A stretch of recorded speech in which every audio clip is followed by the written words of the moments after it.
আসসালামু আলাইকুম, শুভ সকাল। তা এখন খেতে বসবো। রাত্রে একটু পায়েস করেছিলাম, ছেলে পায়েস রান্না করতে বললো, বলছে মা একটু পায়েস করো, তাই দুধ দিয়ে পায়েস রান্না করেছিলাম। ঘরে বেশি নারকেল ছিল না, একটাই ছিল।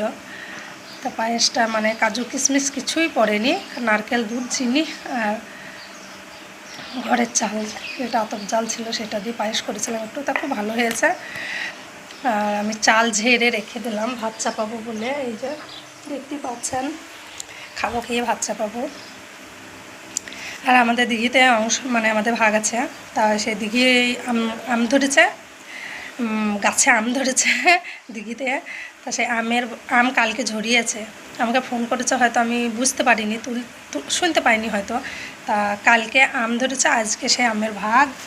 কয়টা দিঘিতে গাছ আছে প্রচুর, আর আমাকে আমি গেলে হয়তো বেশি পেতাম, আমাকে জানি না, আমাকে গুইন্নে আম দিয়ে পাঠিয়েছে।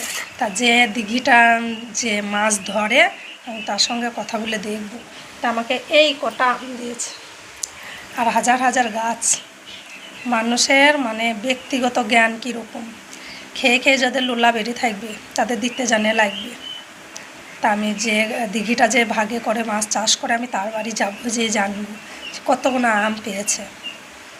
এই আম দেওয়া হয়েছে বলেন, এই কটা আম, 5টা, গুনে 5টা। এই তা আমি যে মাছ চাষ করে, আমি তার বাড়ি যাব। সে আমাকে ফোন করেছিল, তা আমি তুলতে পারিনি। আমি যাব, যেয়ে দেখব যদি কীরকম কী হয়েছে। তো বেশ, আমি এই পর্যন্ত বন্ধুরা, বেশ আমি এখন খাবো।